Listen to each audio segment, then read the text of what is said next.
So, what's trending? Bridging your Catholic faith with your everyday life.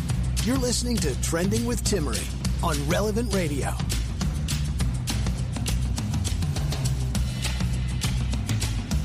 Join the conversation. Give us a call at 1-888-914-9149 or reach out on social media. Just head over to relevantradio.com/trending to connect and ask your questions.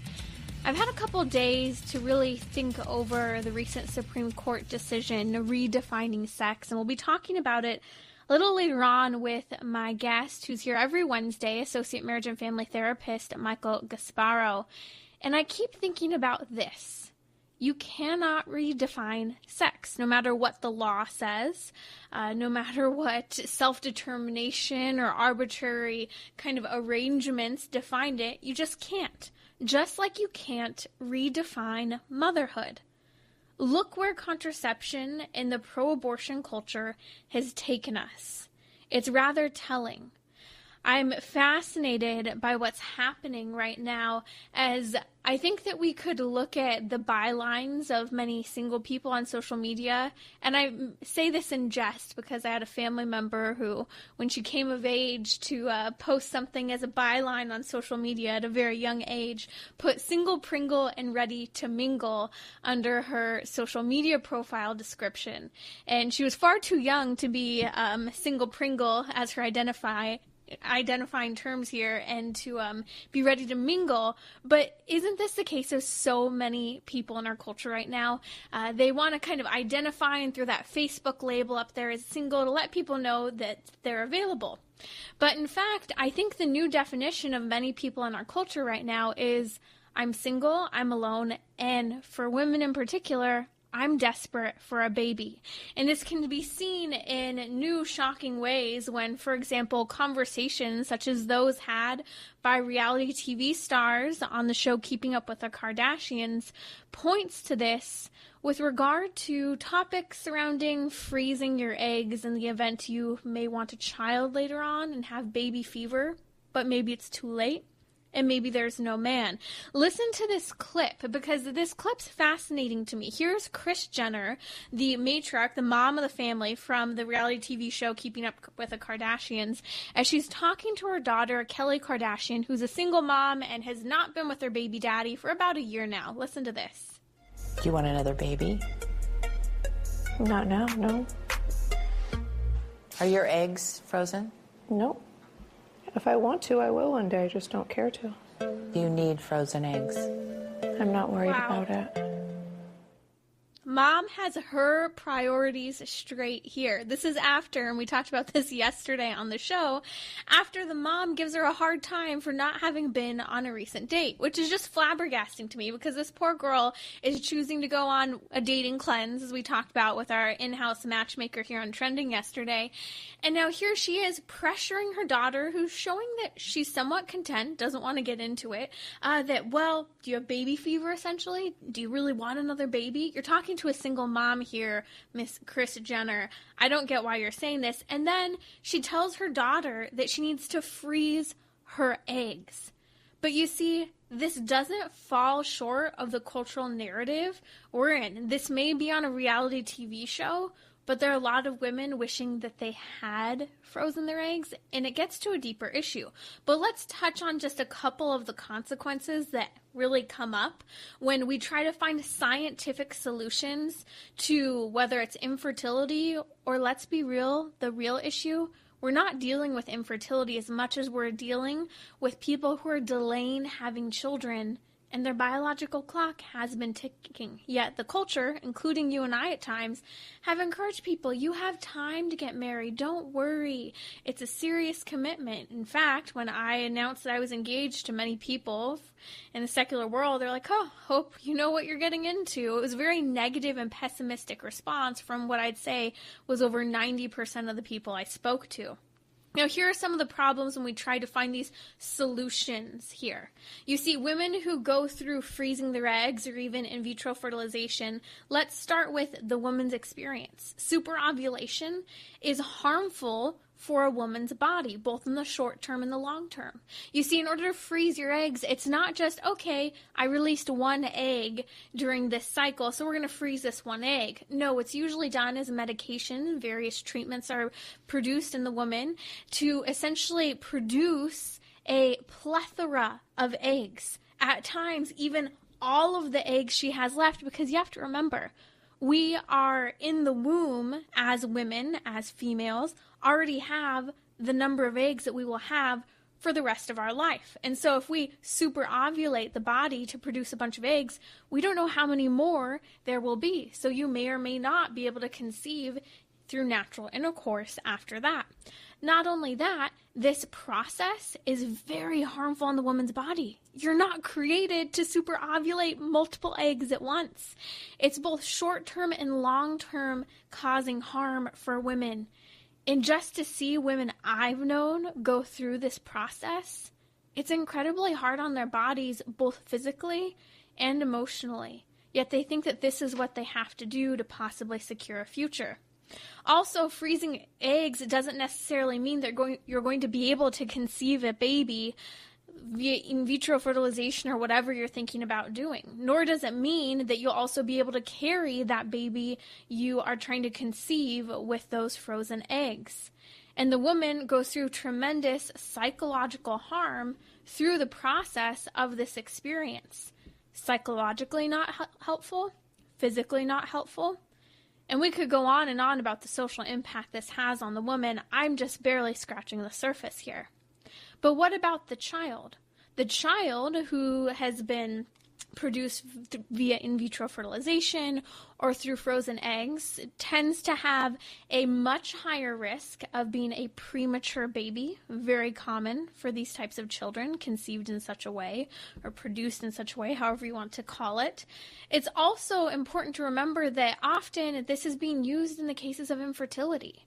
And so a woman who perhaps her body has not been conducive for carrying a pregnancy to term, they're now using in vitro fertilization to insert a baby, an embryo, into the uterus of a woman whose body hasn't been supporting that pregnancy. And so often you're putting a baby, and you have to remember we're pro-life here, into an environment that does not necessarily want to sustain that baby. Also, through in vitro fertilization and the freezing of eggs, what comes next after freezing eggs, right? That conception of a baby, new distinct human life. Often people selectively choose how many children they want to have because multiple babies start to develop as embryos, right? Embryo is just an early scientific term.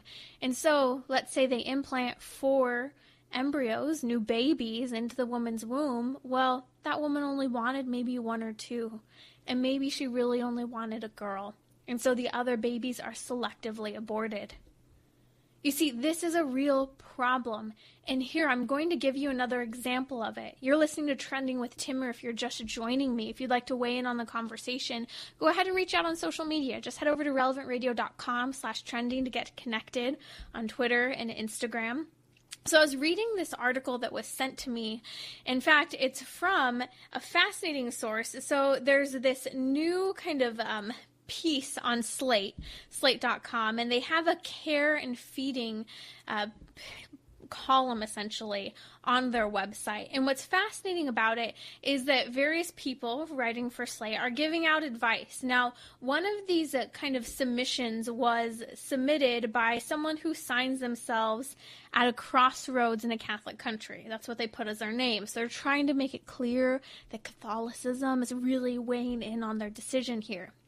And what they show in this story is that it's really a regular story that we hear in 2020. Imagine, this could be one of your friends. A 35-year-old woman is panicking because she's realizing she's running out of time to have children. She's ended up in counseling, and as a result of this counseling and being urged, she's come to the conclusion that she must have a child on her own. Now, here's where it gets interesting. This woman isn't interested in a marriage. She's only interested in having a child. Of course she's only interested in having a child. It's written into our very biological nature as women, and it's written into our psychological nature, our desire to care for and give to others. And I have to say, raising a precious, innocent baby, giving yourself to that child, receiving its unconditional affection, all sounds pretty good and like it's going to feel real nice. Often, I don't think they really realize the hard work involved, especially as a single parent. But you see, having children is rather romantic to the single woman in her 30s. You see, she's alone, she's single, and she's childless, and she knows her biological clock is ticking. And this is a real problem for our culture. But you and I have to stop feeding the lifestyle that leads to this heartbreak for women. Human nature really hasn't evolved. People try to tell me all the time that the reason people aren't getting married anymore is because, well, human nature has evolved. We realize we just don't need each other. In fact, these are words coming out of people I went to at a small Catholic solid institution. Those were my classmates, and this is what they have to say even after a great education. Now, here's the reality. It hasn't evolved. A woman's desire is still often more intense for a child than a husband. This has always been the case in the history of humanity. Just look, for example, at dancer, singer, and actress Julianne Hough. She's another example of this. Her marriage is falling apart, if not completely over at this point, because she's being driven mad by her failed attempts to conceive a child both naturally and via IVF and other types of crisis situations because she so desperately wants a baby. And guess what? It's not happening, so she's ditching the husband. You see, a woman's desire to give herself is so profoundly wrapped up to her spiritual and biological reality. You see, a woman's ache to have a child and even marry is something to be encouraged and tempered at times, right, with virtue, but not blocked. And women, if this is you, no matter what age, of course being reasonable, we must stop hiding our desire to have children and to be married. Because so often that's not the story we're communicating to other people, and so they don't see it as a goal or as important, and so it's just not happening. Yet it's a reality that so many women know is at the heart of who they are. You're listening to Trending with Timmery. My guest today is Associate Marriage and Family Therapist Michael Gasparro. Michael is here, a regular on Trending. You can find him at Healing and Peace Catholic Ministries. And Michael, I'm really interested for you to weigh in on this conversation about the recent Supreme Court decision of Bostock versus Clayton County, Georgia. How you doing, Michael? I'm doing well, Timmery. It's always fun to be here with you. And I first want to just add to what you said. Thank you for sharing your thoughts on that. The first thing that came to my mind was Lizzo, the famous singer, has a song called I'm My Own Soulmate. And I think this kind of narcissism is just like pervasive in our culture right now. And it's exactly like you're saying. No, you're not meant to be your own soulmate. It's good to want to have a partner and to be married and to have children. And there's a big difference between accepting God's love for you as you are and deciding that you're your own soulmate. And we've somehow missed the mark in pop culture. It is so true, and people are hurting as a result of it. And I have to say, we redefined motherhood with abortion and contraception. We said we ultimately, more realistically, redefined womanhood. But the same thing is really being done with the Supreme Court decision of Bostock. I mean, I'm looking at it, and people think, honestly, I think good-hearted people think that this is just about protecting people from unjust discrimination. But this is an attempt to redefine human nature as arbitrary or just up to self-determination. So let's talk about this. For those who don't know, I want to break this down just a little bit so that it's clear. The justices have ruled to change the meaning of sex based on the Civil Rights Act of 1964. And so they've essentially rewritten the law to include sex to mean sexual orientation or transgender as a person's status. So we'll break this down and we'll give you some examples examples of the court case, but Michael, I'd like to hear your initial reactions to this case. The first thing I thought is hilarious to me is that they tried to then look back and see what they meant at the time. And even my understanding is that Justice Neil Gorsuch even admits that this is not what they meant. He just sort of implies that this is what they should have meant in some way. This is why I think we get the term coming out a lot called legislating from the bench. And yet there was not a lack of attempt to legislate this issue through Congress in various attempts over the decades. So it's very confusing to me. My first reaction, though, is gratitude for our United States Conference of Catholic Bishops from Archbishop Jose Gomez. He put out a very strong press release about this. So if you're Catholic and you wonder, should I support this? Am I being a bigot? What's great is, I can't say it always happens this way, but our leadership has spoken out firmly with serious concern about this, highlighting, like you said, Tim Marie, that we want to protect people from unjust discrimination, but we don't want to do so by redefining and trying to say there is no distinction between men and women, that biological sex has lost all meaning. And the concerns for that regarding this particular Supreme Court justice ruling are very real. And I have to recommend, we'll break it down a little bit more in just a bit, but if you can, head over to my Twitter. We're tweeting out right now Archbishop Gomez's statement on the Supreme Court decision. And I want to tell you to do something. It's just a couple paragraphs long. Read it slowly. Read it again. Read it 100 times if you have to, because he so clearly synthesizes what is wrong with this court case. And we'll touch on that in just a little bit. Now, Michael, you work as a marriage and family therapist. You work especially with reintegrative therapy, helping people to heal past wounds of sexual abuse, of obsessive compulsive disorder, and other issues as well that can be contributing factors at times to a same-sex attraction.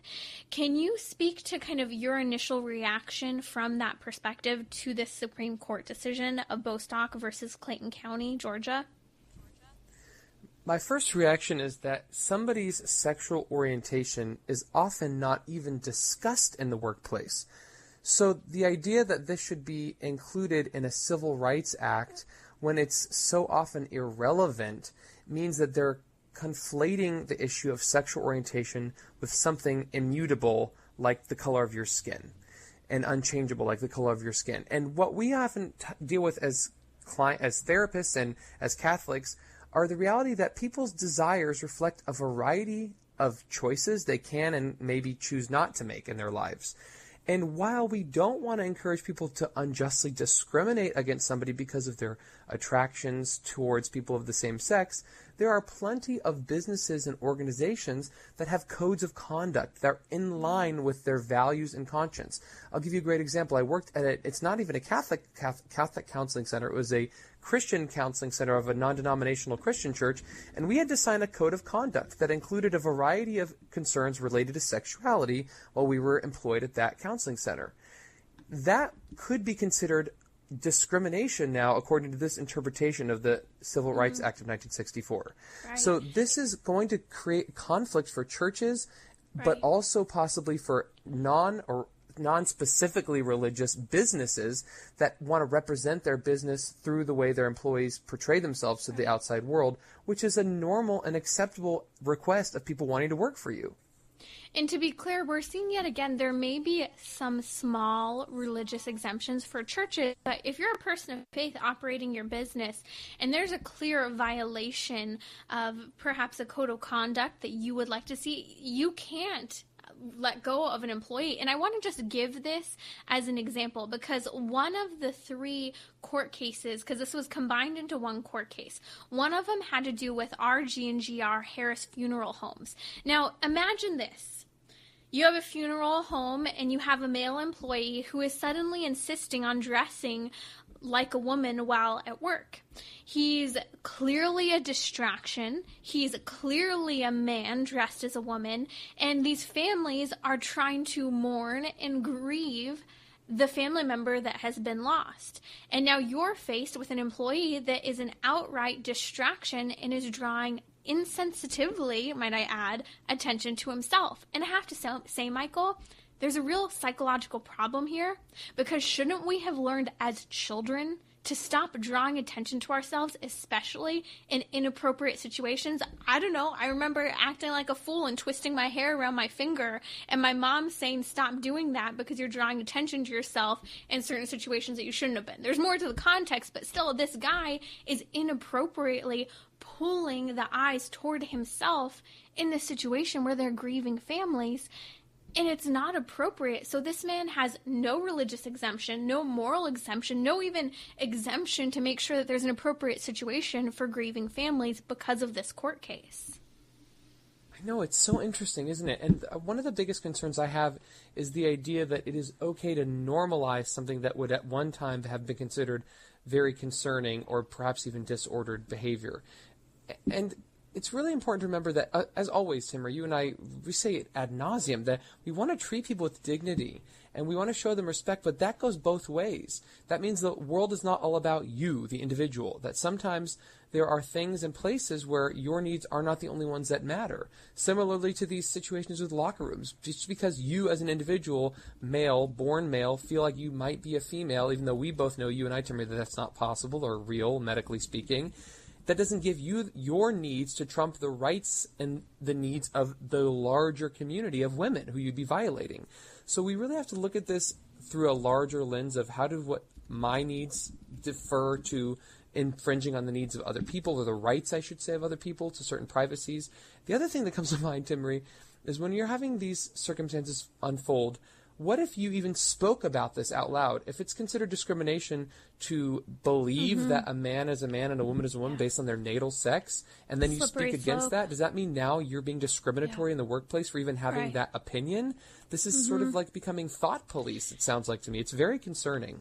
Yeah, Michael, you and I were involved in battling a bill here in the United States, here in California specifically, last year, that was really trying to make it so that any legislation any speech or text or individual who spoke out having to do with anything but approve same-sex attraction, gender ideology, would face legal consequences and would be shut up, essentially, by this law. Now, praise the Lord, it was defeated, but it's violating free speech. It's violating even just literature's ability to kind of communicate and dialogue on an issue. So what's scary is that the slippery slope is this.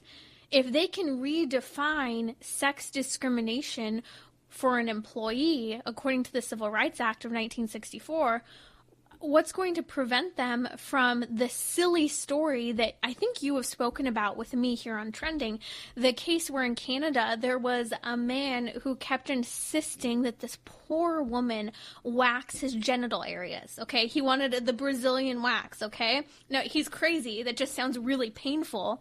But this guy kept putting pressure on this poor woman. She refused. And he ended up taking her to court multiple times. She was discriminating against him. And what was fascinating, Michael, is I think most people could logically say, this is ridiculous. In fact, I think that's the reason why mainstream media covered it in some instances, because they thought this just goes too far. But what in the future is going to protect that poor woman from having to handle someone's john and wax him in places that she doesn't feel comfortable waxing him? I'm sorry to laugh, but it's all just getting a little bit crazy. I think that it's important for us to remember something as Catholics. There is dignity in every single person, but we are created male and female. And I'll say this till the cows come home.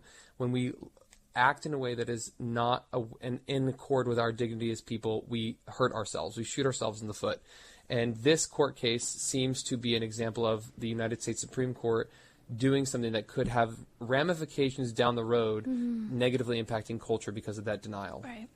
And we may giggle at the situation of the waxing parlor. I mean, I'm laughing at it every time it comes up. But, I mean, look at sports here in the United States. Girls are no longer allowed to compete at certain high levels because they're being beaten out by boys who are identifying as girls. They couldn't win with playing with all the other boys, but they're beating all the girls.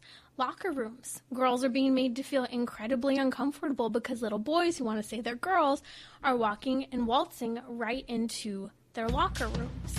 And so there are many consequences ahead for this, and we'll break it down more in the days to come, especially Archbishop Gomez's comments from the United States Catholic Conference of Bishops. We tweeted that out. I highly recommend reading through it to understand a Catholic moral natural law perspective of why this doesn't go. We can't redefine sex.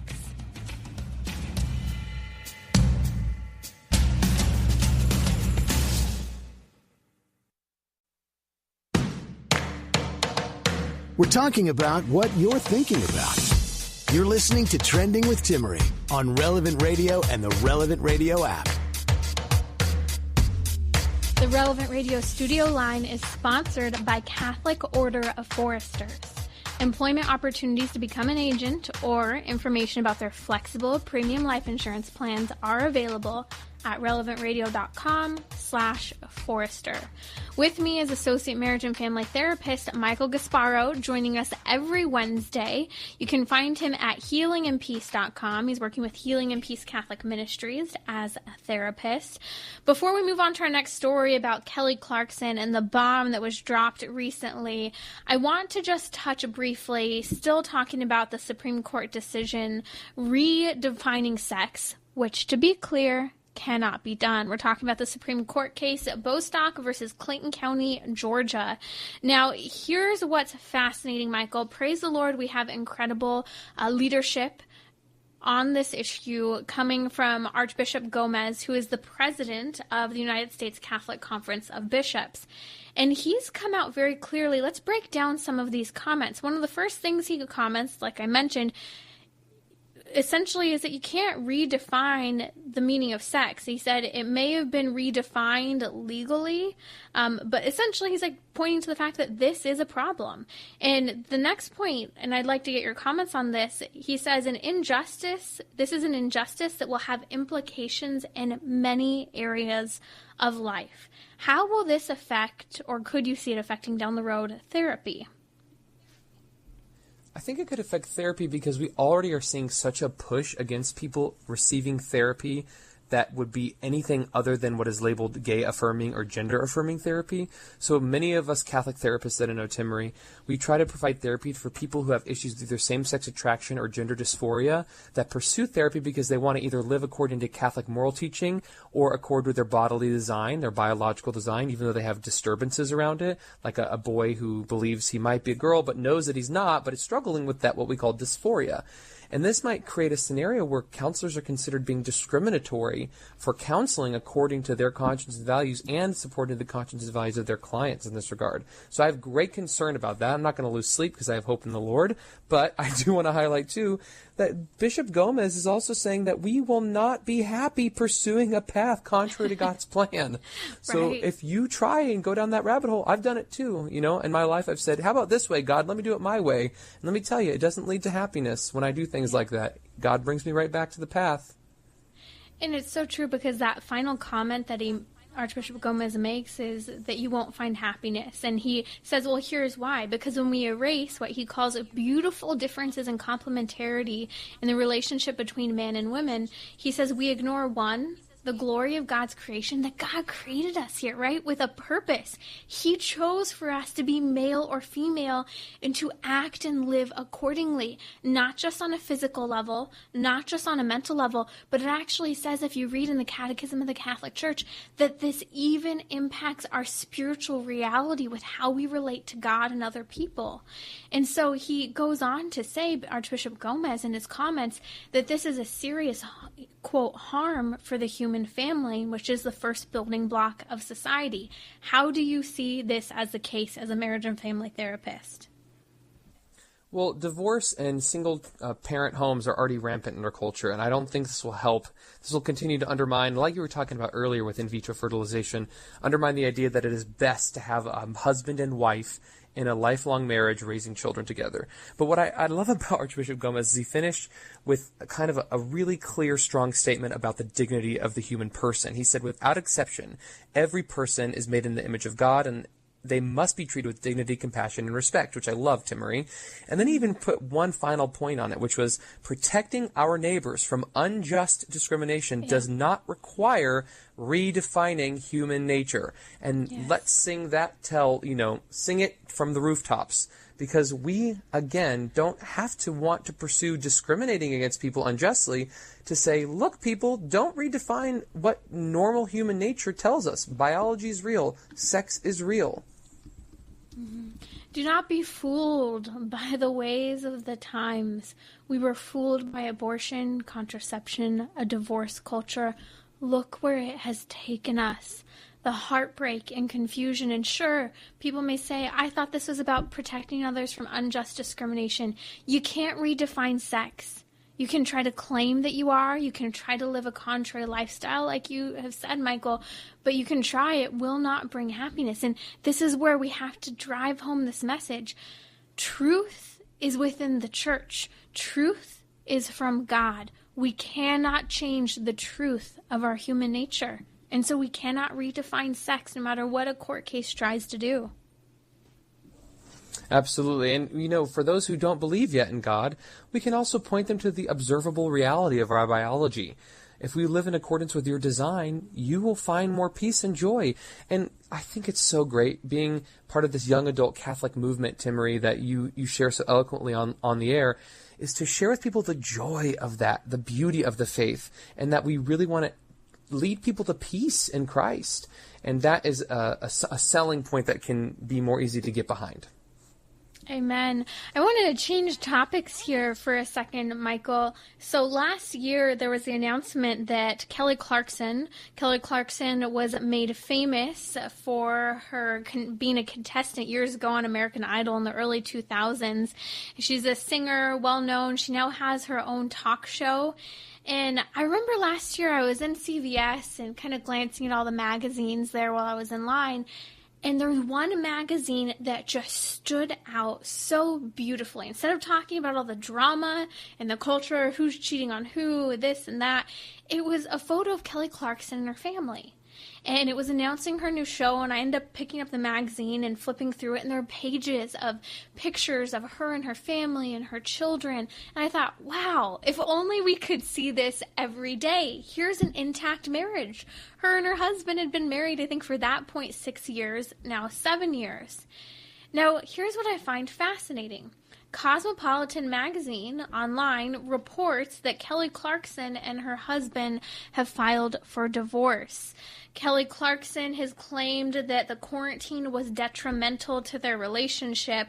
And here's what really stands out to me about this, Michael, and we'll unpack this more. Kelly commented that her career definitely helped to keep her mind off of things. But essentially, the recent coronavirus, she goes on to talk about everything really wasn't what she needed for her marriage. Wow, isn't this just telling? Career is what so many women, unfortunately, are allowing to be their distraction, their escape from the reality and the responsibilities at times of marriage and family. And I think that's clear about Kelly's story here. These, I think, sources are unnamed, so we want to give due diligence to Kelly, but I think you and I both are. I'm actually a huge fan of Kelly Clarkson's singing. I think she's a fantastic artist and does a lot of great things for the way she shares her story with people. She's recovered from abuse in childhood. She's someone I was really rooting for because we love seeing positive, healthy marriages and culture. Yeah. And I hear what you're saying, that if somebody puts career above all else, they can lose sight of where their primary vocation is. And that's for men or women. It's, as Catholics, we have to reflect, is my career supporting my vocation or conflicting with it? And that's a good question to reflect upon. I'm so sad that she's getting a divorce. I'm bummed for her because it must be really painful to go through something like that so publicly. And while we don't know what happened, what you alluded to is this casual divorce culture. So that might be the case for her. It might not be exactly what's going on. I mean, there might be more behind the story. But either way, we see this so often, Timmery. It's just like, well, feelings changed, things got a little tough, time to cut and run and try over again. But you're just trading one set of problems for another set later, because we know that there is no marriage without conflicts. Everyone has conflicts. So what's so beautiful about our Catholic Church teachings is that it says, full, fruitful, faithful, stay in it. lean in. Right. Now, there are reasons for divorce that we can't get into right now that might be legitimate, that would be, different complicating circumstances. But generally speaking, this casual divorce culture really takes little into account regarding the well-being of children especially, right? Right. And I want to touch on that in a second. My producer is waving at me, Archbishop Fulton Sheen's book, 3 to Get Married. And it's a reminder, we enter into a sacrament, a covenant, and it's a covenant before God. Our marriages require the divine intervention. I'll say that again, the divine intervention of God to help keep them glued together. And I think that that's what's hard, is so many people are trying to do this marriage thing that's difficult without Christ at the center of their relationship. Challenge this public narrative about this divorce is, and one of the reasons I think it's great we're talking about it, is to give people hope. If your marriage is struggling, you don't just have to throw in the towel. There might be a time when maybe divorce is an unfortunate reality that you choose for your safety or the safety of your family or for other reasons that might be complicated, but you don't have to just throw it in. God can heal. God is a God of all love and healing and patience. And like you said, if you want counseling, or even you want to just address this with your pastor, reach out to people, get support. There are ways to heal wounds in relationships, to make relationships stronger through the conflicts you're dealing with, and to find hope for what could be for your marriage. Amen. And just to be clear, as you're commenting, I know you know this, but just with regard to divorce, the church allows for legal separation for the necessity of safety, but that does not mean you can abandon your marital vows. And this is one of the great challenges of marriage, the covenant of marriage, is fidelity. In sickness and in health, in good times and in bad. And we'll be talking in a little while about a saint who really saw those challenging times in her own marriage, yet she became a saint after a rather dysfunctional marriage. Michael, on the divorce topic, you brought this up a moment ago. I want to speak to the topic of the children. Now, a quote-unquote source close to Cosmo and close to Kelly Clarkson said that with regard to the couple, quote, they both understand divorce is never easy for children, but Kelly and Brandon are great parents. It'll just take time. I just slapped myself in the head. Because yet again, I'm so sick and tired of hearing people say that the kids will adapt, they'll be fine, they're adjustable. You see this working with children in your practice as a marriage and family therapist. Kids don't just adapt, they carry this wound for the rest of their lives, even into adulthood. And Kelly Clarkson has been very open about being a child of a divorced family. So whatever she's going with, I certainly think we both pray for and wish her well with this kind of issue for her and her husband and their family. We don't know his side of things or hers, and this isn't really about them. This is around the cultural conversation on marriage and what it does to children when you break the marriage apart. And you're right, these wounds can stick with people. Talk about abandonment triggers. When children grow up and they learn that mom and dad aren't always going to be there for me, that can create a pattern of difficulty trusting that others will stay in your life when you need them most. So we want to help encourage people to see that divorce doesn't have to be your only option. There is good ways through spiritual and psychological and community interventions that you can help deal with your problems. You can help grow in your faith and grow in your ability to love your spouse and your family according to God's call for your life. Last week, Layla Miller, the author of the book Primal Loss, joined us. Now, the book Primal Loss, we didn't talk about that last week, but we will be in a couple weeks. She compiles the stories of now adult children whose parents divorced. And what's fascinating to me, Michael, is she tells so many heart-wrenching stories, but it's also a testament to the importance of parents pushing through in good times and in bad for the sake of children who, to the day one of their parents died, would hope that their parents would still get together, would deal with issues in their marriage and with raising their children or inability to engage in relationships as a result of the divorce that they saw their parents go through. So we can't just say children just adapt and go with it. There's serious damage being done when we break and rip apart the loving environment that a child truly does have a right to with both a mother and a father. Absolutely. That's been Associate Marriage and Family Therapist. Go ahead, what were you going to say?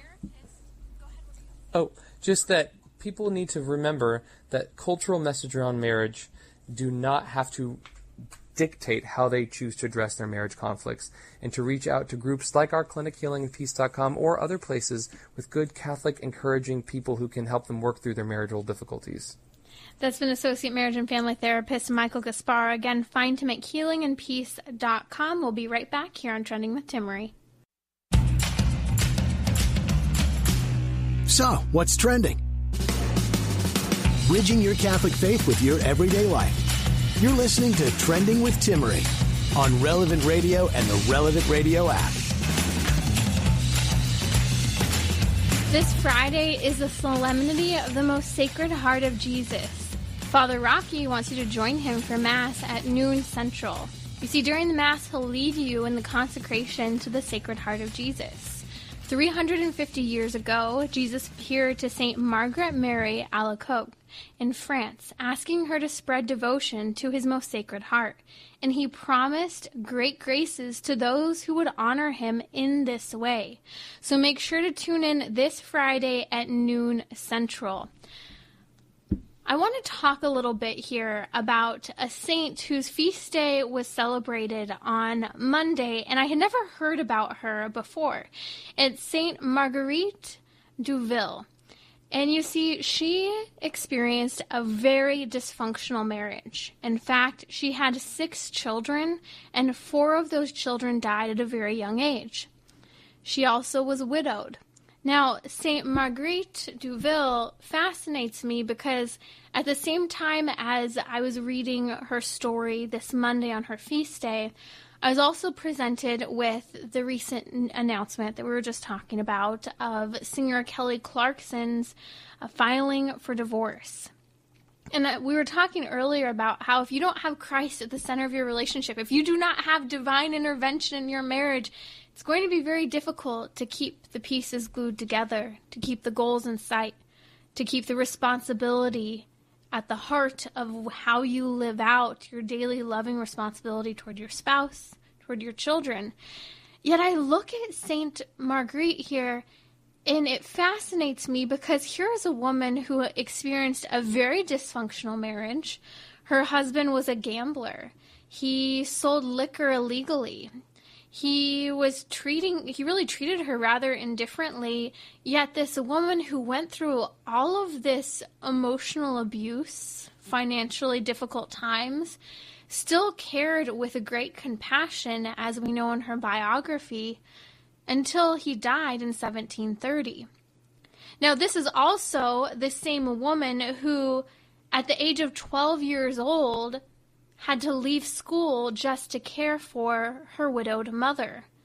So she's already gone through losing her father. She cares for her mother, loses and forfeits her education, then has a rather emotionally abusive and dysfunctional marriage, loses her husband early, loses 4 of her children, and this is the person who you and I would be saying, are you kidding me? This woman has every right to be resentful, to be hateful, to give up on God even, some might say. Yet that's not what she did. And I think that that's what fascinates me, because as we look to so many of the stories, I mean, look at the tabloids, stand in CVS. If it's not scaring the heck out of you over COVID-19, it's telling you some tragic story about a recent divorce. Everything is scary out there, and so much of the news that we hear, it's heartbreaking. Yet here's a different narrative. And we talked about this last week with Layla Miller after she wrote her recent book, talking about how divorce isn't the only option. And there are countless couples who witnessed fidelity to marriage even in the darkest, worst circumstances. If you didn't listen to that episode, I highly recommend you can listen to any of the episodes of Trending via the podcast. Just head over to relevantradio.com/trending or listen on the app. We're also available on most popular podcasting platforms now, such as iTunes and others, if that's where you prefer to listen. And that episode's up there, but what's fascinating to me again is coming back this fidelity, this willingness to stay there in the midst of the entire story, to not finish the story in the end. You see, St. Marguerite Duville ended up, after her children, her 2 children who survived, grew older and left the home, she ended up moving on to start working to found a community of nuns. They're called the Sisters of Charity in Montreal. She was from Canada. And many people at the time referred to them as the Gray Nuns because of their habit. Now, one of the quotes with regard to some people who would comment, specifically the poor people, on the Gray Nuns, they would say, "Go to the Gray Nuns, they never refuse to serve." How is it that this woman, who from a young age had to care for her mother, her widowed mother, had to care for her gambling husband, had to care for her sick husband, had to go through losing 4 of her children at a young age, and then care for 2 children alone as a widow? How is this woman able to found a community and teach the sisters in her community to never to refuse to serve? Because as we know, the foundresses and founders of various religious communities often have a tremendous impact on their order for many years to come. And I believe that this statement of the poor commenting on the quote-unquote Gray Nuns is a witness to this. What made her life different? There wasn't resentment for what she went through. There wasn't hatred toward the people who placed her in those circumstances. In fact, she showed a tremendous amount of compassion and care, even if the person she was showing that care to could have been considered undeserving. She still showed what we would call unconditional love. I'll never forget, a few years ago, I was hiking with a friend of mine who is in school to be a marriage and family therapist in Canada. And as we were hiking, we were talking about kind of secular versus theological attitudes about love. And she was talking about a phrase they use in counseling, and she said it sounds really harsh, but it's so important that people understand.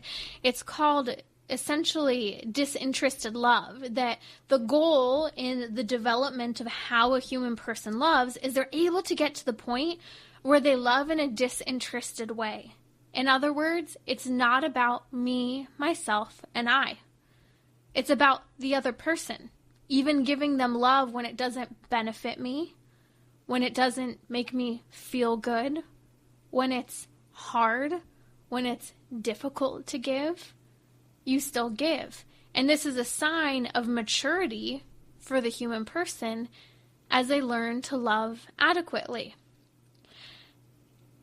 And it's interesting because I think St. Marguerite showed an incredible model of disinterested love, and might I add, unconditional love to her husband. Yet it's so difficult. Whether it's a friend, a family member, a stranger, the poor, people who are involved in various movements we disagree with, we have a difficult time showing them disinterested love, or might we even say unconditional love. You know, I think often people have a difficult time separating out having empathy for a person, feeling bad for a situation or a behavior and disagreeing with a behavior, versus loving them unconditionally. Many parents whose children live contrary lifestyles to what they believe think that they have to approve of their child's lifestyle in order to love them unconditionally. But love has to do with a person. It's personal.